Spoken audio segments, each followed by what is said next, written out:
And here's the thing. I'm bound to say, was it racist to boo players taking the knee? I use the term often.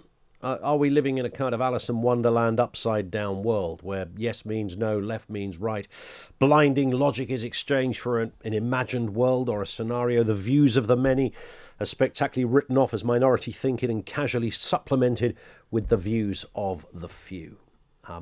Where are we now? Well, we know what happened at the weekend. It was Millwall-Derby, and at kick-off just before, players took to the knee, and you heard the exchange there.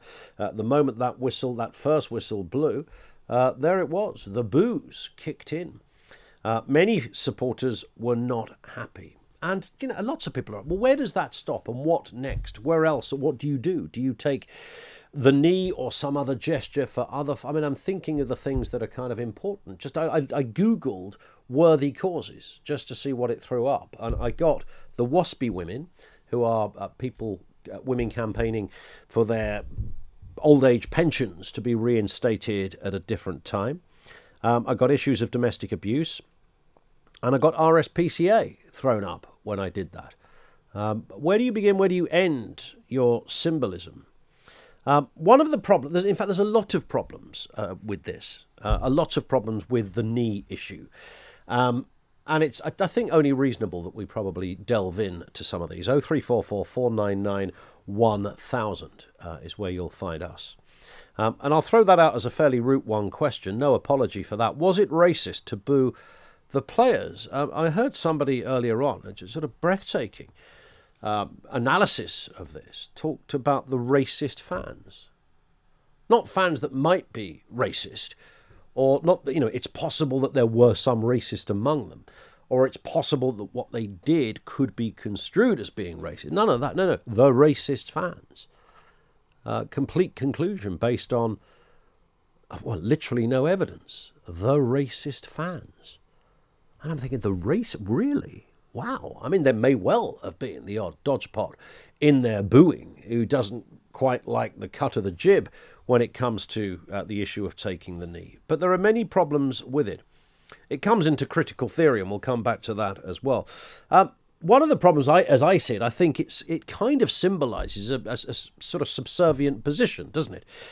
There's a sort of deference in taking the knee. I'm not worthy, I bow to your struggle. In fact, I'm responsible for your struggle. I think that is how the knee translates. I'm down here with my knee indented into the mud of history and struggle, begging for your forgiveness. I think that's why many people disagree with it. Now, I know the origins of the knee, and the origins provide both the explanation and the problem, interestingly, because it goes back to the civil rights movement, and that was, part of. And I get all of that. That was 50 years ago, by the way.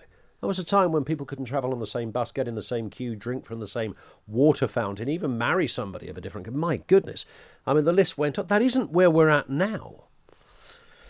And the other problem with the knee is that it's a perpetual divide. We've just spent 30 years educating youngsters, and some older ones too, that there is no divide based on colour. We have laws in the workplace, on the streets, which make discrimination an offence.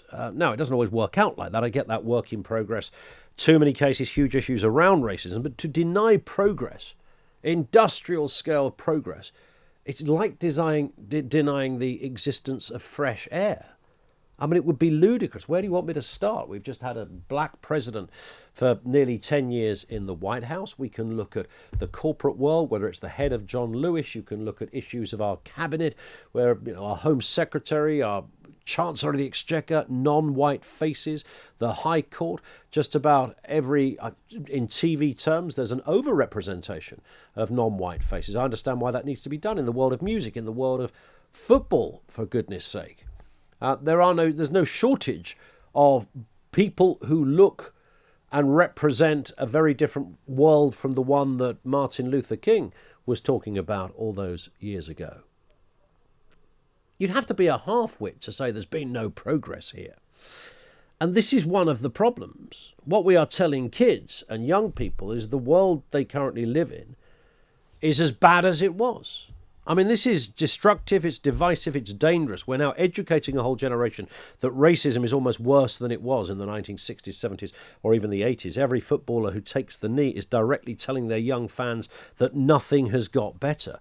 This is incredibly political. It's incredibly political. 0344 499 1000 is where you'll find us. Was it racist to boo the players? I understand the frustration of this. I can get it. Because it does, I mean, there's many aspects of this. We can come to critical race theory if we want to. But I could explain this away very easily. The issue, I think, as most people say it, as most people see it, is that most white people are not mad racists. When people say, I haven't got a racist bone in my body, there's a good reason they say that. It's because most people haven't got a racist bone in their body. That's not how most people rub along. Most people are not mad racists. So when you see something as high profile as professional British football, biggest league in the world, something as big as that, players dropping to the knee, and whatever its origins, the nod here is, begging for almost forgiveness for our previous sins. I can understand why a lot of white people think, why are you doing this? Why are you defining me or my country as something that looks like Mississippi in 1978? With all the progress we've made. What do you think's going to come of that? Because I think only bad things will come of that. Because now you are perpetuating something that we were already dealing with rather well. Not perfect. But of course, if you want to look at it from one angle, you could constantly come back to that. And it does. I will introduce critical theory into this because you kind of look for injustice without any attempt to find the reasons behind what the perceived injustice might be. And there'll never be a time when you can't find your injustices. You will find them all over the place. It doesn't matter what it is.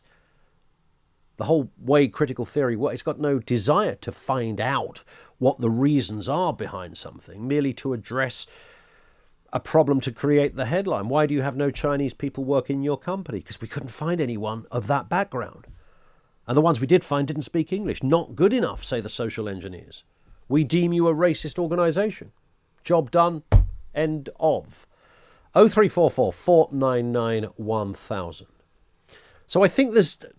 To just write off football fans as being mad racists doesn't go anywhere. It's an anti-intellectual standpoint that doesn't go anywhere near to reflecting, I think, a wider issue that people have with taking the knee. And again, I'll have to repeat this because some people have a curious habit of not hearing what they should be listening to and then hearing something you didn't actually say. In terms of the taking of the knee, whatever the origins might well have been,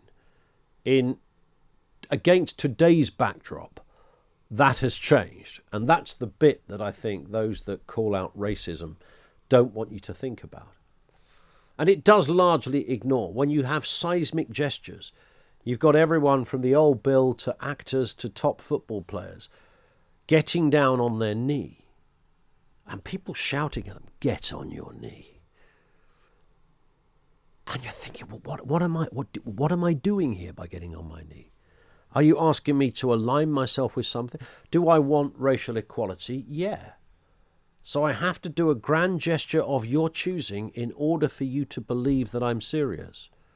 And even then, I don't actually believe that you'll believe that I'm serious. 0344 499 1000 is where you will find us. Was it racist to boo players? I've got no doubt there would have been a racist component from some. Would I have booed no, I wouldn't have done. I'd have thought that was rather unhelpful. Do I think the sight of people taking the knee is a good, positive move to address diversity? No, I think it's a horrendous retrograde step that takes us back absolutely years. We have imported outrage from Minneapolis and for some reason attempted in the most The kind of thinking that you might imagine an 8-year-old could work out. We've attempted to draw equivalence. And then from that, we've simply shouted injustice, or we've shouted issues pertaining to any single story that you want to bolt in. We have allowed in without any kind of analysis, without any kind of nod to progress, without any recognition of the huge work that is done. I mean, the Kick It Out campaign in football has done, unrecognisable from back in the day. Millwall fans weren't booing at that. Derby fans weren't booing at that. Chelsea fans weren't booing at that. Liverpool fans weren't booing at that. It was seen as like, this is an area that we've got to tackle. And we were tackling it. Not good enough, say the social engineers. Get on your knee. 0344 499 1000. Was it racist to boo players?